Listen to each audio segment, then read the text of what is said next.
adalah objek kajian atau pokok bahasan ilmu sosiologi menurut Karl Marx. Beliau ini memang terkenal sebagai bapak perjuangan kelas atau bapak konflik sosial, karena memang teorinya membahas perjuangan kelas yang itu melahirkan konflik sosial. Menurut beliau, teori ini adalah teori yang membahas mengenai perjuangan kelas yang itu menjadi awal mula lahirnya konflik sosial. Menurut beliau, di masyarakat ada dua kelas, yaitu yang pertama adalah kelas proletar dan juga ada kelas bourgeois atau yang dibaca bourgeois.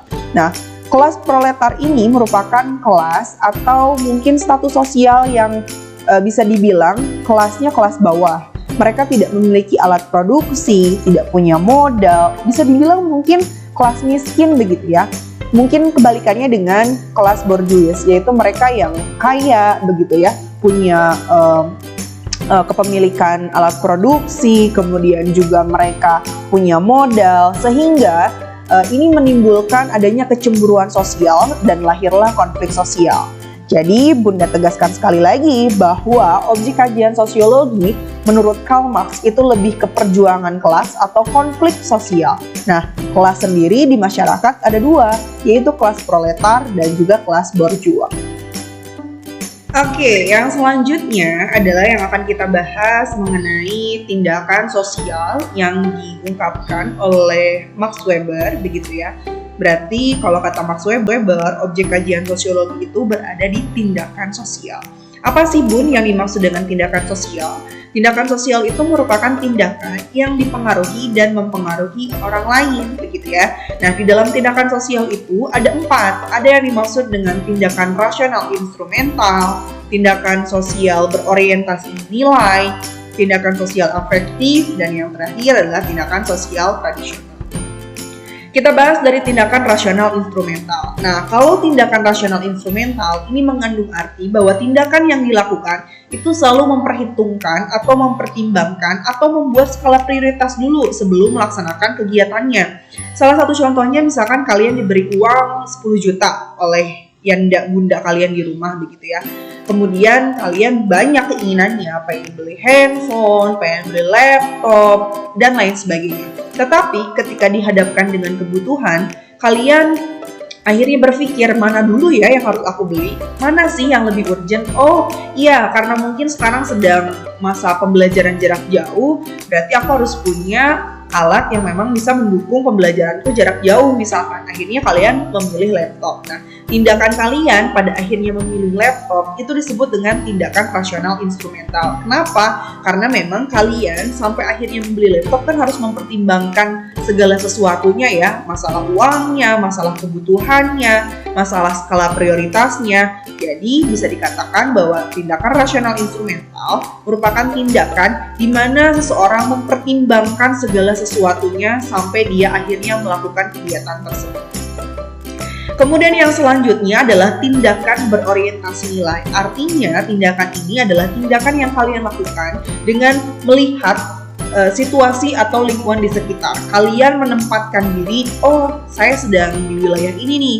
Di sini tuh katanya nggak boleh ini, nggak boleh itu. Nah, contohnya mungkin yang lainnya adalah ketika kalian mengunjungi atau ketika kalian jalan-jalan sebelum pandemi gitu ya ke sebuah negara, kalian mungkin akan begitu segan membuang sampah sembarangan begitu ya, akan merasa malu ketika membuang sampah sembarangan karena ternyata di negara tersebut punya aturan yang sangat jelas, punya sanksi yang cukup tegas sehingga membuat kalian tidak mau membuang sampah sembarangan. Nah, itu yang dimaksud dengan tindakan berorientasi nilai. Atau misalkan ketika kalian diberi diberi sesuatu oleh teman kalian atau dengan orang yang lebih tua dari kalian akan menerimanya dengan tangan kanan. Nah, itu kan merupakan kebiasaan atau istilahnya kebudayaan yang dimiliki oleh masyarakat Indonesia. Tetapi ketika kalian pergi ke luar negeri atau ke negara yang lain, tidak ada aturan menerima dengan tangan kanan atau tangan kiri karena dianggap sama. Nah, itu yang dimaksud dengan tindakan berorientasi nilai. Artinya, tindakan ini adalah tindakan yang kalian menempatkan diri kalian sedang ada di wilayah mana. Jadi kalian beradaptasi, menempatkan diri sesuai dengan pada tempatnya. Kemudian yang selanjutnya adalah tindakan afektif. Afektif itu adalah kasih sayang. Artinya tindakan ini berlandaskan rasa kasih sayang. Biasanya tindakan ini bersifatnya spontan ya, karena tidak rasional, saking sayangnya, saking penuh kasihnya, sampai kalian tidak berpikir yang lain lagi. Salah satu contohnya adalah ketika kalian melihat adik kalian jatuh, itu nggak mungkin dong kalian diam aja, biarinlah, kasihan, gak usah lah, nggak apa-apa, nanti juga dia bisa berdiri sendiri. Oh enggak gitu. Biasanya kalau misalkan kakak yang baik, itu kalian akan dengan sigap langsung menolong adiknya. Kenapa dek? Kamu sakit, mana yang sakit? Itu akan dengan sendirinya. Karena apa? Karena dilandasi oleh rasa kasih sayang. Atau misalkan seorang ibu yang sedang dalam masa menyusui begitu ya, ketika seorang anaknya menangis dan ibunya sedang menonton TV misalkan di ruangan, itu tanpa sadar orang tuanya akan langsung berlari menghampiri anaknya kemudian menyusui anaknya ya. Itu merupakan salah satu tindakan afektif. Dan yang terakhir adalah tindakan tradisional. Biasanya tindakan ini kita tidak tahu tujuannya apa, kita hanya melaksanakan ritual karena itu memang sudah regenerasi turun-temurun, warisan dari leluhur yang katanya kalau tidak dilaksanakan itu takutnya terjadi sesuatu yang tidak diinginkan. Contohnya misalkan ada upacara 7 bulanan ya, di mana upacara tersebut ada belah kelapa yang sudah digambar wayang dan lain sebagainya. Ketika kita tanya tujuannya sebenarnya apa sih? Ya kita hanya melaksanakan apa yang orang tua kita dahulu laksanakan gitu ya. Karena takut kalau misalkan ini tidak dilakukan, katanya akan menimbulkan sesuatu hal yang tidak diinginkan gitu. Ya, jadi Bunda tegaskan sekali lagi, menurut Max Weber, objek kajian sosiologi itu lebih ke tindakan sosial. Dan kata Max Weber, tindakan sosial itu dibagi menjadi 4, yaitu ada tindakan rasional instrumental, berorientasi nilai, afektif, dan tradisional. Sosiologi yang terakhir yang membahas mengenai objek kajian sosiologi yaitu Emile Durkheim. Beliau itu mengungkapkan bahwa objek kajian sosiologi menurutnya itu lebih ke fakta sosial. Nah, fakta sosial itu apa? Jadi fakta sosial itu merupakan suatu sistem yang mempengaruhi cara bertindak atau berperilaku seseorang.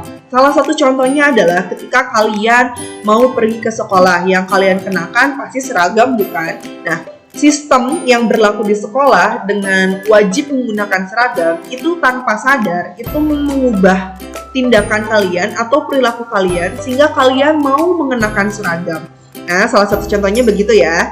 Jadi, Bunda tegaskan sekali lagi bahwa menurut Emile Durkheim, objek kajian atau pokok bahasan ilmu sosiologi ada di fakta sosial.